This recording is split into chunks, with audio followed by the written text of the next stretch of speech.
Yeah, okay. What's going on, everybody? The Bayern Munich vs. Ubers match is finally coming to a close, and with that, the same can be said about the Neo Egoist League as a whole. So I wanted to take a closer look at every single team in the Neo Egoist League and find the best overall player on each roster. There are going to be some rules for this. Of course, the Master Strikers are not going to be included. They would be the best player on every single team. And obviously, in the case of PXG, we're going to have to, speculate about that, but I got some good theories, so, just trust me. With that said, you already know the drill. Grab some snacks, fill those cups, sit back, relax, and enjoy. And let's get straight into this, ladies and gents. Okay, so I think we should start off in Spain, and this is actually an easy one.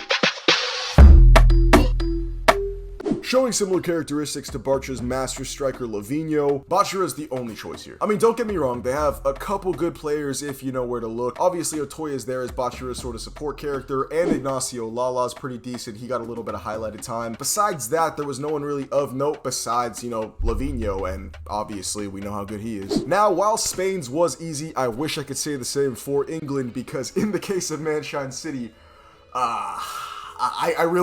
I'm a little bit torn.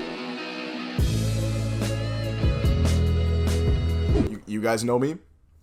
You know what I'm about. And you know who I like. I would love to say my boy Nagi is the best overall player on Manshine City, but I think we all know that's not the case. And as much as it hurts my soul truly to say that, I will admit it, because I believe that Mikage Rio is the best overall player on Manshine City.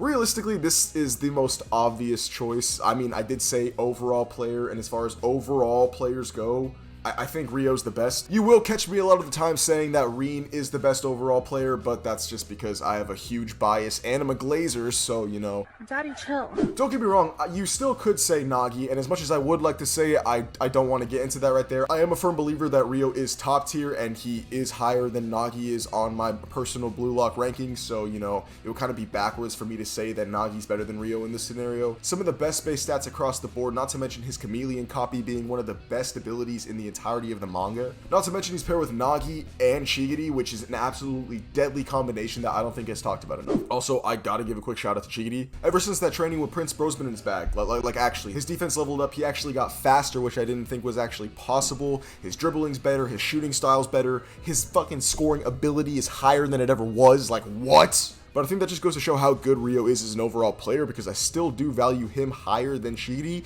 even though Shigiri brings all of that to the table. Anyway, I'm rambling. On to Germany!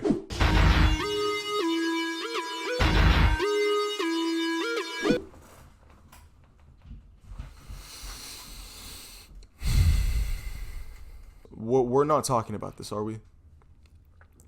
Like this doesn't need to be a discussion. Right, I need to make sure you guys have your heads screwed on straight enough to understand that this isn't a discussion. It's a blowout. It's a one-sided, unanimous decision, 10-7. Michael Kaiser, the #1 player in the entire Neo Egoist League. Okay?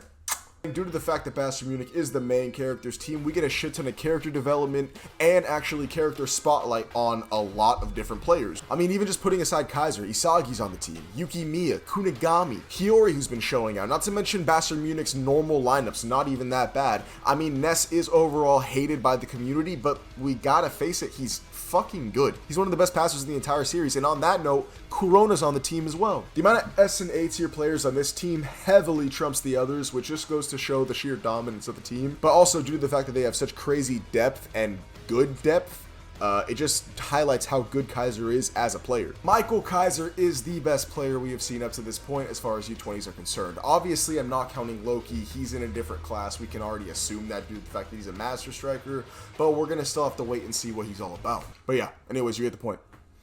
Kaiser. Okay, moving on to the Ubers.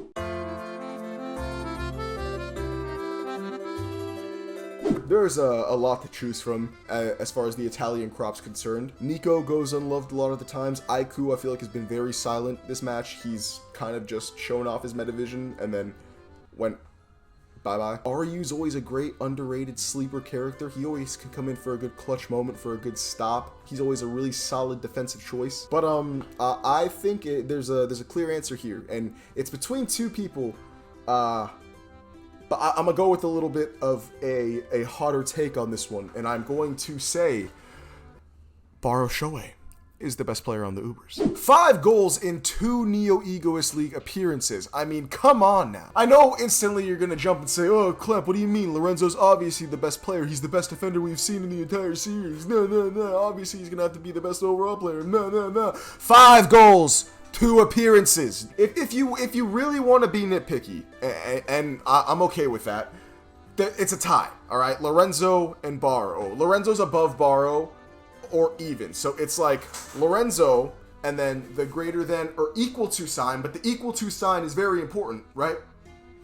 Lorenzo greater than or equal to Barro, right?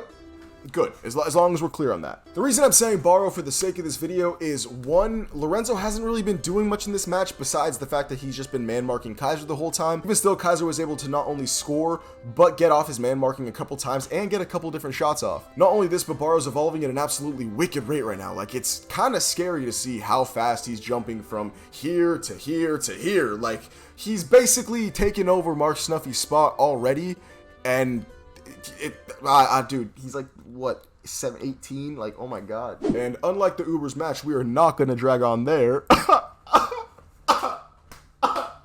Let's go to France.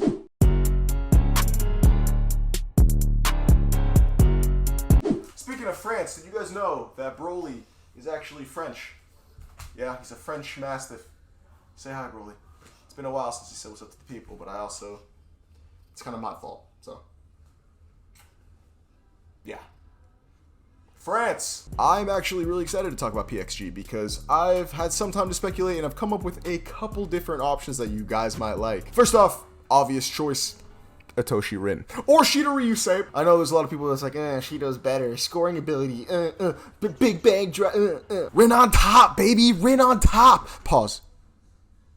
Resume. But if you don't want to go that route, we can get into some real head-turning shit here, boys. First things first, as we already know, a pretty stacked blue lock lineup headed to France. Tokimitsu, Karasu, Zantetsu, Rin, and Shido all taking their talents to France. Of this bunch, Rin and Shido are obviously the standout players, but a lot has been speculated as far as Tokimitsu potentially gaining confidence. Karasu's always been seen as like the main captain type of player, so he's probably going to have a pretty pivotal role in the entirety of the lineup. And not to mention that Zantetsu's ability is his acceleration, and he's under the tutelage of the God Sprinter. I can see what they're doing, what he's doing. I can see it, I feel it. He's cooking. And then if you really want to go into some headcanon-y shit here, we can start speculating about new Gen 11s. Because as we all know, PXG is based off of PSG. We all know PSG as them big ducats. They spend a shit ton of money on players that, you know, they don't really need and they think they need, but it doesn't really work out. And then we don't need to get into that. Anyways, I feel like there's not only going to be 1, but potentially 2 or even 3 new Gen 11s that are on the PXG lineup. I mean, why wouldn't it make sense? Oh, there can't be more than 1 new Gen 11 player on a team. I mean, yeah, there can. It's not like it's just the French national team. They don't only have to be French. It's just a French club. So, given all these factors, I believe that if PXG were to have a new Gen 11 or potential new Gen 11s, it would either be a French midfielder or an Argentinian or Brazilian winger. I don't think I have to get into the reason for choosing the wingers, right? And then as far as the midfielder is concerned, I mean, I don't know. I couldn't see another defender. We just got a defender. We haven't seen another new Gen 11 midfielder in a while. The only other position I think that we could get is a goalkeeper, which I think could be really awesome, but I don't really know what the likelihood of that would be. I would love to see it, don't get me wrong. That would be my number 1 choice, but I just don't think it's very likely. Even still, jumping into potential new Gen 11 prospects and just my own personal headcanon that I believe could be possible for the Blue Lockers themselves, I still think that Atoshi Rin could be the best player on PXG when everything's said and done. I don't know. If I'm meat writing, just let me know. But yeah, that's gonna do it for today's video. Thank you so much for watching this, everybody. Please make sure to leave a like if you enjoyed this video and consider subbing up to the channel with notifications turned on so you never miss another banger like this again. Let me know in the comments down below your picks for the best player on every single Neo Egoist League team. And as always, I love you guys. Take it easy.